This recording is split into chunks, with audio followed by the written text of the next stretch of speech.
একটা উদাহরণ দিই যন্ত্রণাটা কোন জায়গায় পৌঁছেছে। কাল গত এই পরশুদিন আমরা যারা এই প্যানেলে আসতে পারেনি, কাট অফ ক্লিয়ার করতে পারেনি, কোচবিহার থেকে একজন স্যার এসেছিলেন, উনি কেমিস্ট্রির পিজি সেকশনের টিচার, 11-12 টিচার। উনি আমার কাছে এসে বলছেন, দাদা আমি 2 নম্বরের জন্য কাট অফ ক্লিয়ার করতে পারিনি, গতবার আমি কেমিস্ট্রির পিজির টিচার ছিলাম, 9-10 আমার পরীক্ষা খারাপ হয়েছে, পরীক্ষার আগে আমি আমার বাবাকে হারিয়েছি, আমার একমাত্র সন্তান হারিয়েছে। বলুন তো কোন যন্ত্রণা নিয়ে সেই লোকগুলো পরীক্ষা দেবে? কোন যন্ত্রণা নিয়ে? কত ম্যাডামের বাচ্চা নষ্ট হয়ে গেছে, পাগল হওয়ার মতো উপক্রম হয়ে গেছে সবাই। এখানে আপনারা রাজনীতি চমকাচ্ছেন। বাংলা সন্তান নয় আমরা? আমাদের কথা কে ভাববে? বিচার ব্যবস্থা ভাবছে না, রাজ্য সরকার ভাবছে না, এসএসসি ভাবছে না, কোথায় যাবো আমরা? আর রাজনৈতিক দলগুলো বলেছে অল আর ফ্রড, ন্যূনতম সম্মান নিয়ে বাঁচার অধিকার কেড়ে নিচ্ছেন আপনারা। আর আমার ছোট ছোট ভাই বোন সন্তান আমাদের ছাত্রছাত্রীদের সঙ্গে লড়িয়ে দিচ্ছেন আমাদেরকে। তারা আমাদেরকে দিন রাত হোয়াটসঅ্যাপ ফেসবুকে অপমান করছে, তাদেরকে আমরা ক্লাসে পড়িয়েছি, তাদের সঙ্গে তো আমাদের লড়াই কোনো ছিল না। বিচার ব্যবস্থা দায় এড়াতে পারে না, রাজ্য সরকার দায় এড়াতে পারে না। আমি বুঝি না, আমি রাজনীতি বুঝি না, আমি বিচার ব্যবস্থা বুঝি না, আমি ন্যায় বিচার চাই। একজন যোগ্য মানুষের এই ক্ষোভের সত্যি কথা বলতে কোনো উত্তর নেই। এবং ঠিক একই রকম ক্ষোভ আপনারা দেখেছেন যে এই যাদের ছাত্রছাত্রী বলছেন এবং তাদের অতিরিক্ত শূন্যপদ করে একেবারে ফ্রেশ ক্যান্ডিডেটদের সঙ্গে বসানো হয়েছে। আমি বলছি কোনো পক্ষই তো শেষ পর্যন্ত এই গোটা আজকের বিষয়টা সবটা অনিশ্চয়তার মধ্যেখানে দাঁড়িয়ে গেল। দেখুন 29শে মে রাজ্যের সরকারি স্কুলগুলোতে এই 9, 10 এবং 11-12-এর সহকারী শিক্ষক নিয়োগের জন্য বিজ্ঞপ্তি প্রকাশ করেছিল স্কুল সার্ভিস কমিশন। এর ঠিক 2 দিন আগে অর্থাৎ 27শে মে সাংবাদিক সম্মেলন করে মাননীয় মুখ্যমন্ত্রী তিনি ঘোষণাও করে দিয়েছেন। আমি একবার দেখে নেব। Advertisement may be made for the 24,203 such post. তাছাড়াও আরো অ্যাডিশনাল আমরা কিছু ভ্যাকেন্সিস ক্রিয়েট করেছি।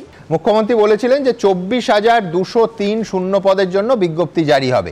এছাড়াও আমরা কিছু অতিরিক্ত শূন্যপদ তৈরি করেছি। এই প্রেক্ষাপটে আজকে সুপ্রিম কোর্টের এসএসসি সংক্রান্ত যাবতীয় মামলা কলকাতা হাইকোর্টে ফেরত দিয়ে আজকে মাননীয় বিচারপতিরা বলছেন যে আমরা আমাদের রায়ে বলেছিলাম যে নতুন করে নিয়োগ প্রক্রিয়া সংগঠিত করতে হবে। আমরা আপনাদের একবারও বলিনি যে নতুন শূন্যপদ তৈরি করে প্রার্থীদের নিয়ে আসুন, ওটা আপনারা করেছেন, আপনারা নতুন বিধি নিয়ে এসেছেন, আপনারাই নতুন শূন্যপদ তৈরি করেছেন। আমার পরের বক্তার কাছে আমার প্রশ্ন থাকবে, দেবনারায়ণ দা, এই যে টোটাল কনফিউশনটা, এই আমি বলছি যে অমিত বাবুদের এবং তার ছাত্রছাত্রীদের এই উষ্মা, এই রাগ, এই ক্রোধ, এই অসহায়তার কোনো জবাব নেই। এই জন্য যে এই প্রশ্ন তো উঠবে যে রাজ্য সরকারের আইনি উপদেষ্টারা সুপ্রিম কোর্টের রায়ের কি অর্থ বোঝেননি? আজকে মাননীয় বিচারপতিরা যেটা একেবারে আবার ক্লারিফাই করে দিচ্ছেন, আর তাদের জন্য আমাদের করের টাকায় 5 বছরে 65,47,00,000 টাকা খরচ হয়, এই প্রশ্ন তো উঠবে। রবীন্দ্রনাথ নৈবেদ্য কবিতা এক জায়গায় লিখেছে, তুলেছে কুটিল ফোনা চোখের নিমেষে, গুপ্ত বিষদন্ত তার ধরি তীব্র বিষে।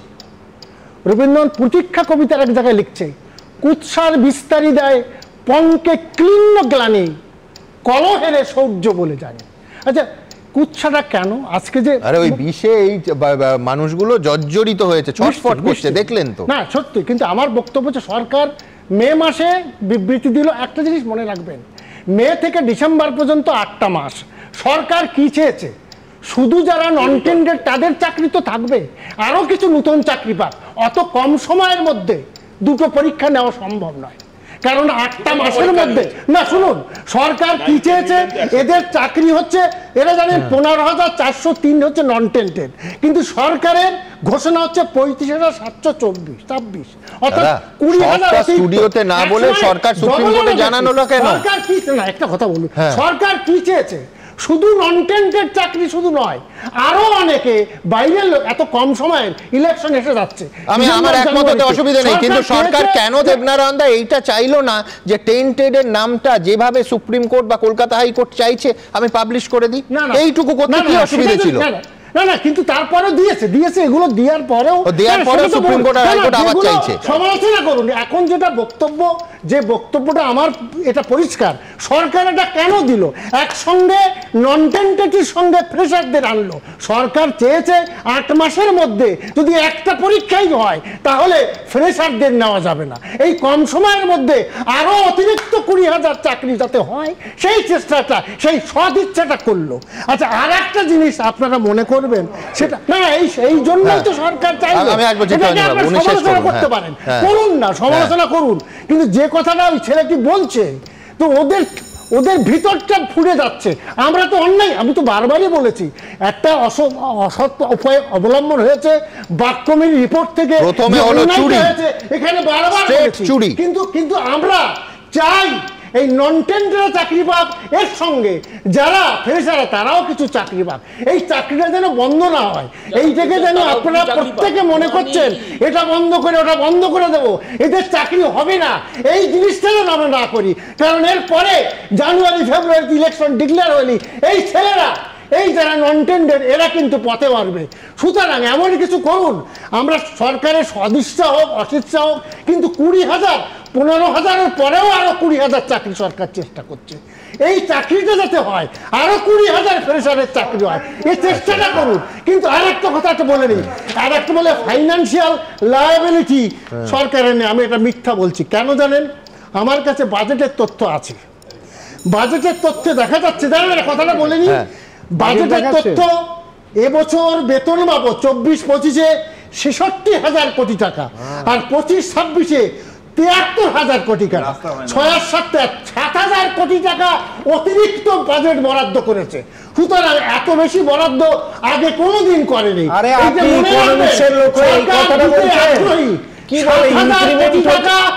বছরের জন্য অতিরিক্ত হবে বলে আপনি সমালোচনা করতেই পারেন, কিন্তু অর্থনীতি ছাত্র হিসাবে আমি যেটা বলবো, অর্থনীতির ছাত্র হিসাবে যেটা বলবো, সরকারের সদিচ্ছা আছে।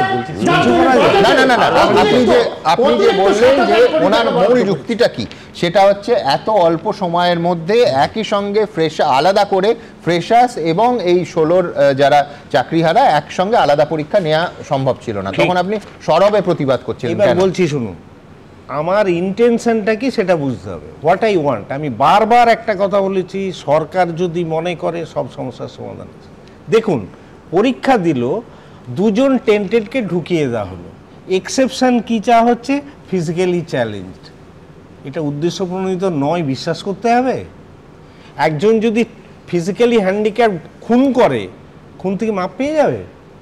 আমি তো ইচ্ছে করে আরো করে রেখেছি, তার অপশন অনেক আলাদা আছে, ও ঠিক করে দেখেছে যদি ফার্স্টটা না ওয়ার্ক করে সেকেন্ডটা লাস্ট পয়েন্টে এসে টেন্টেড এসে আটকাবে। He has done it intentional, আমি এটা খুব দায়িত্ব নিয়ে বলছি। আমি যাব এবং শুনুন, আমার একটা অ্যাড করে দিই, আমি হিসাব করে দেখলাম 50,000 টাকা করে মাইনে হলে 26,130 কোটি টাকা মাসে দিতে হবে। আমি যদি 65 কোটি টাকার খরচ করে যদি 6 মাস আটকে দিতে পারি,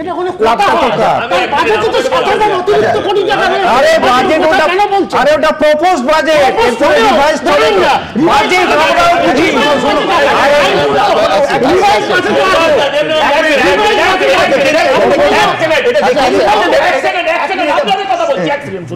আমি বলছি এই যে অল্প সময়ের মধ্যে 2টো পরীক্ষা নেওয়া সম্ভব ছিল না, দরকার নেই, যে পরীক্ষা হয়েছে এখন 2টো বছরকে ওয়াইবার গুলো আলাদা করে আলাদা ভাবে রেজাল্ট পাবলিশ করুন, তাহলে যাবে না।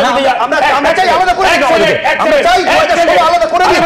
আমরা আমার ভাই আপনি না এই সমস্যার মধ্যে চাই না, শুরুর দিন থেকে চেয়ে আসছি যে আমরা এক সেকেন্ড আমি বলছি যে প্রথম কথা হচ্ছে বাজেট বেড়েছে, কোন খাতে বাজেট বেড়েছে সেটা বলিনি, বেতন খাতে। আপনি একজন অধ্যাপক, আমি দেখতে চাই আপনার একটা ইসিজি করে আপনার ভেতরে হৃদয় আছে কিনা। একজন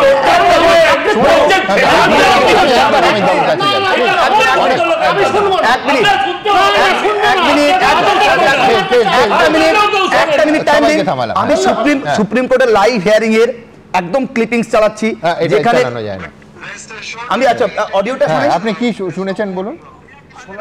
যেটা আমি বলেছি সেটাই বলছি যে সুপ্রিম কোর্ট বলে দিয়েছে অল টেন্টেন্টস আর আউট, অল টেন্টেন্টস আর আউট, সুপ্রিম কোর্ট বলছে। আপনি কি করে বারবার বলছেন আরো আছে? তাহলে আপনি যান সুপ্রিম কোর্টে, আর অলার ফোট বলে আমাদেরকে জীবন জীবিকা আমাদের মান সম্মান নিয়ে সমাজে কলিমালিপ্ত করছেন বারবার। এই একসাথে ফ্রেশার্স এবং পুরনোদের নেওয়া হলো, তাহলে শূন্য পদের সংখ্যাটা বাড়ালো না কেন? পরীক্ষা বাজে পরীক্ষা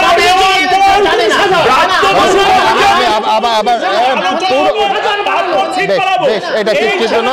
আমি বিশ্বনাথ চক্রবর্তীর কাছে যাব, আমি যাব, কিন্তু তার আগে একদম প্লিজ হলো, দেখুন প্রায় 5 লক্ষ ছেলে মেয়ে ইতিমধ্যে পরীক্ষা দিয়েছিল, এখনো group C group D pending, form fill up চলছে, তার মধ্যে এই অবস্থা। আমি বলছি 26,000-এর চাকরি যাওয়ার পরে জটিলতা ক্রমশ বাড়ছে। আমি বিশ্বনাথ চক্রবর্তীর কাছে আসবো। মানে আমি বলছি অমিতবাবু এবং তার ছাত্রছাত্রী কোনো পক্ষে কোথাও আশার আলো কি আছে? সব রাজনীতি দূরে সরিয়ে রেখে কোনো আশার আলো দেখা যাচ্ছে? যে বিতর্কটা হচ্ছিল কোর্টকে নিয়ে, কোর্টে যাওয়ার আগে মানে এই পরীক্ষার অমিতবাবুরা কিন্তু রাজ্য সরকারের কাছে বারবার গেছেন, গিয়ে বলেছেন যে আমাদের পরীক্ষাটা আলাদা করে নিন আর নূতনদের পরীক্ষাটা আলাদা করে নিন। এই অমিতবাবুরাই গেছেন, এখানে বসে আছেন অমিতবাবুরা। যখন রাজ্য সরকারের কাছে গিয়ে আর্জি জানিয়েছেন যে আমাদের পরীক্ষাটা একটু আলাদা করে নিন, 16 পরীক্ষা যারা সেই সময় প্যানেলে ছিল, যারা অ্যাপ্লাই করেছিল বা যারা যোগ্য ছিল তাদেরকে নিয়ে আলাদা করে পরীক্ষা নিন আর নূতনদের আলাদা করে নিন, একসাথে বসাবেন না। রাজ্য সরকার একবার ভেবেছিল সেই কথা? কেন রাজ্য সরকার ভাবেনি আপনি আমায় বলুন তো? কেন অমিতবাবুদের কথাটা সেদিন ভাবেনি? সেদিন যদি রাজ্য সরকার ভাবতো অমিতবাবুদের কথা মতন দুটো পরীক্ষা আলাদা নিত, তাহলে আজকে কোর্টে যেতে হতো বা কোর্টের প্রশ্ন আসতো, তাহলে আজকে অমিতবাবুদের অনিশ্চিত ভবিষ্যতের মধ্যে পড়তে হতো। একবারও রাজ্য সরকার ভেবেছে? রাজ্য সরকার প্রথম থেকেই ইয়েটা ছিল যে একটা গোলমাল তৈরি করো। খুব পরিষ্কার করে আমি বলতে চাই যে রাজ্য সরকার বারবার যে পজিশনটা নিয়েছে সেটা হলো যে ভাই কাকরের আর ইয়ের মধ্যে চালের মধ্যে তফাৎ করা যাবে না একেবারে। আমি বলছি জন রল এ থিওরি অফ জাস্টিস বইয়ে তার যে অরিজিনাল পজিশন, অর্থাৎ একেবারে ন্যায় বিচারের প্রাথমিক অবস্থা যদি দেখেন, তাহলে একটা সরকার বা তার সংস্থা নিয়োগ করবে, স্বচ্ছভাবে নিয়োগ করবে। আপনি এই তৃণমূল কংগ্রেসের সরকার যখন এসছে ক্ষমতায়, প্রথম থেকেই অরিজিনাল পজিশনটা দেখেন, আপনি দেখবেন সবসময়ই তারা চেয়েছে যে দুর্নীতির মাধ্যমে নিয়োগগুলো করুক। একের পর এক তৃণমূল নেতা যখন দুর্নীতির দ্বারা মধ্য দিয়ে চাকরিগুলো দিচ্ছিল, মমতা বন্দ্যোপাধ্যায়ের প্রশাসন কি করছিল? কেন মমতা বন্দ্যোপাধ্যায়ের প্রশাসন তখন সাড়া দেয়নি? অরিজিনাল পজিশন যদি আপনি দেখেন, তাহলে যখন এসএসসি এই অমিতবাবুরা যখন দিনের পর দিন গিয়ে বলেছে যে আমাদের প্রতি অন্যায় হচ্ছে, অনেক প্যানেলিস্ট যখন মিছিল করেছেন, মিটিং করেছেন যে আমাদের প্রতি অন্যায় হচ্ছে, র্যাঙ্ক জাম হচ্ছে, তখন মমতা বন্দ্যোপাধ্যায় কেন একটা সাড়া দেয়নি? এবিপি আনন্দ, এগিয়ে থাকে, এগিয়ে রাখে।